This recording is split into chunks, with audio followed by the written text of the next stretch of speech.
Here we go again. We're going to do another video. Today, we're going to talk about headers.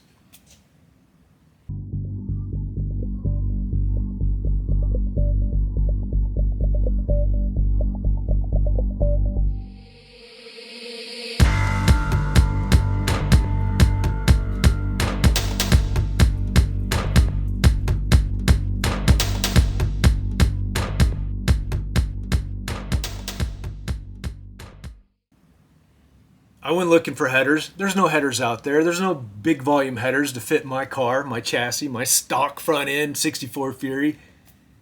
They don't exist. There's only three choices. First choice, run my old headers, kill the engine's power. Not an option. Second choice, package the car up, send it off to somebody else's shop, and have them build the headers. Dude, the thought of somebody else working my car just melts my brain. That's not even a possibility. So that only leaves the third choice. Build the headers yourself. So in this video, that's what we're going to do. We're going to build the headers for my 64 Fury. All right, here we go. So the first thing I did was mock the engine up. I took the old 440 iron block, put the freshly ported B1 heads on it, and that big B1 single 4-barrel intake. I was going to do a video on this intake, but since I'm not using it, I'm not going to do a video on it right now. I'll end up, if I ever use it, I'll probably put that footage together of how I ported it and how it came out. But until then, it'll probably just sit on the shelf waiting for the day it gets used, because right now I want to run that sheet metal intake with the two dominators. I just think that's going to be so much fun. All right, so got the engine going in the engine bay, setting it down in there, and then man, I like this view. This is like you're walking up on the car in the parking lot view, and there's no hood on it. I love how that intake sits up there. It looks good. Dominator hanging through the hood. Walk around to the front. I don't know. For me, part of trying to design a header, it's looking at the engine sitting in the car and kind of getting an overall idea what it's gonna be like. How rowdy is this thing gonna be? That kind of thing. When you set the engine in there, it starts looking pretty racy, pretty fun, and then you're like, man, I got to build a pretty good header to take advantage of this bad boy.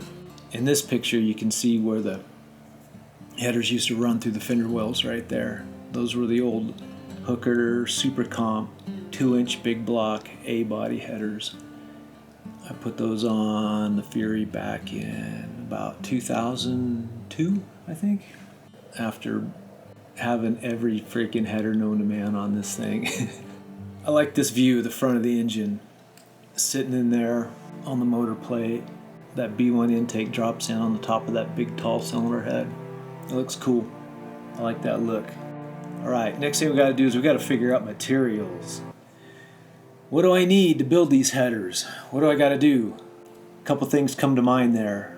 First thing was the size and length of the header. You know, how big in diameter is the primary tube going to be, and how long is it going to be? I knew I wanted to run a step header. It's a heavy street car, and it could use that extra scavenging at the exhaust port. So the idea was to build a 2 1/8 inch by 2 1/4 inch step header. Have the 2 1/8 come between 8 and 10 inches off the head before it goes up to 2 1/4. So that meant I needed two different size bends. I needed 2 1/8 inch J bends, and also I needed 2 1/4 inch J bends. So I ended up getting 4 of each. I thought I could cut them in half, use all the 2 1/8 inch J bends, use half of it on one side of the engine and then half on the other side of the engine. So I gave the guys at SBD a call and ordered up a set of their CNC 2 1/8 inch header flanges. These things are beautiful. They're stainless steel. They're absolutely gorgeous. CNC machine. They're down in Southern California. Absolutely building the best stuff on earth. And once again, I get my stuff here and it's not sitting on some boat off the docks of Long Beach. Okay, the last decision I needed to make, what collector to put on this thing. I looked at a variety of collectors that are out there available, prefabricated collectors, expensive ones, cheap ones. I pretty much looked at everything. Looked at a bunch of dyno data, and it's really hard to tell exactly what a given engine needs without testing it either at the track or at the dyno. So rather than get myself locked into an expensive collector that may or may not be exactly what I need, I opted to just buy this really basic $58 collector from Summit Racing. And down the road, once I get the car running, I'll do a separate video on how to tune this collector. I got some interesting ideas as far as products, things that I would like to potentially develop in the future and maybe sell. But for now, this is what it's going to look like from the outside. And then I will build a little special feature in this thing that you'll see here in a minute. Here you can see patch panels I put in the car back in the early 2000s when I put the A-body fender well headers on it. They hit the firewall back then because the engine set back in the car 4 inches. And I was never happy with the work that I did back then. It was really quick, down and dirty. It did the job, but I was always glad that you couldn't see it. So this time around I want to do a better job. When you look at this though, it shows you the magnitude of this job. Here's the thing. Big volume headers take a lot of room. It doesn't matter how tight you run them and how good you are at routing the tubes. They're just big. All right, I don't want everybody to freak out and jump ship when they see this next picture. The Fury is 100% a street strip car with the goal of running 8 seconds. After that's done, I've always threatened to turn it into a fat tire canyon car and go enter it in the VC hill climbs and kick the shit out of all the Ferraris up there. I just always thought it would be cool to see an early B-body with a giant wedge motor in it, road racing. But anyways, that's years down the road. Here's the thing, I just wanted to build one set of headers though. And I thought, you know what? I better go ahead, mock up a big fat tire on this thing, like it has a set of 335s on it or something, just so that I have enough header clearance and I only have to build these headers once. So actually I think it looks pretty cool with a big fat tire on the front. But here we go. Had to start notching out the firewall and make room for the routing of the new headers. And more importantly, I needed to establish the collector location. So I'd hold it in place, cut out some material, and then just sneak up on it. And this is what I came up with right here. You'll see later on after I finish these headers how I go back and close all this in. I'm going to show you that as we continue on here. Here you can see where I rotated the collector 45 degrees in order to gain more tire clearance at full lock. So I just started on that back cylinder, cut a piece of 2 1/8, about 10 inches long, tacked it to the new flange, and then set out to connect it to the collector. And then I worked my way forward and just repeated that same process over and over. This next picture you can see, then I got the middle two. That number 4 cylinder that you can see in this picture, it looks like it's hooking down. I ended up cutting that off and redoing it. You can see it right here as well. Here's a picture underneath showing the first 2 primary tubes routed towards the collector. I straightened that collector angle out after that picture was taken. I notched a little more of the floor. And then in this picture, I got a bunch of the stuff tacked together. You can see where the step in the primary tube is right there. It's about 8 inches out, where it goes from 2 1/4 down to 2 1/8. And then these next pictures, I like how they start to look with all the tubes running near each other. And then here you can see the layout of the collector, how it comes down behind the tire and wheel. So after finishing the passenger side, getting it all tacked together, I decided to turn my attention to the driver's side.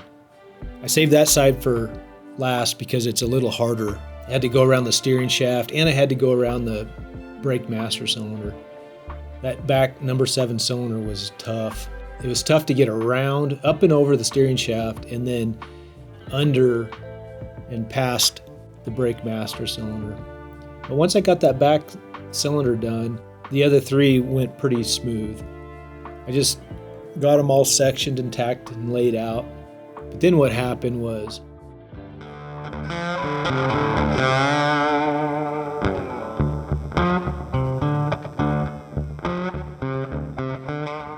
I pulled this Indy cylinder heads tunnel ram. It's a max wedge style. I pulled it off the shelf and set it on this thing just to see what it would look like with 2 dominators and these big fender well exit headers. And I have to tell you, right then I fell in love. It didn't matter. I was going to find a intake manifold for 2 dominators for original B1 heads if it was the last thing I did.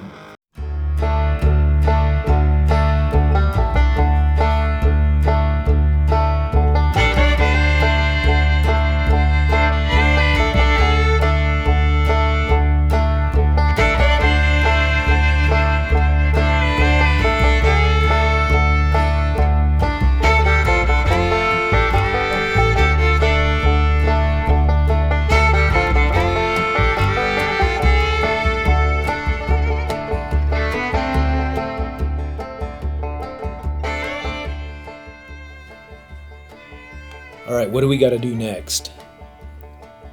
This next thing might surprise a few people. Here's the deal. I did not own a TIG welder. I had been looking for a TIG welder for quite a while, and I still hadn't come up with one. And I was getting a little nervous because it was about time to weld the headers up because I had all the fitment done, but I didn't have a welder. I was looking at Craigslist one day, and lo and behold, so I thought since I didn't have a lot of money invested in the materials on the header build, I had some money in the budget to buy a welder. The universe rewarded me with this beautiful old school Lincoln Square Wave TIG 175 Pro. I love this machine. It's a great little welder. It's the perfect size for doing this kind of work. So I went and picked it up, brought it home, and started practicing. I spent a couple of days just getting familiar with the machine and the adjustments and whatnot, practicing, and once I felt confident, I went to work on welding these headers up. I did both sides at the same time, and then what I did is I squared up the primary tubes and then went to work on building this neat little diffuser for the collector.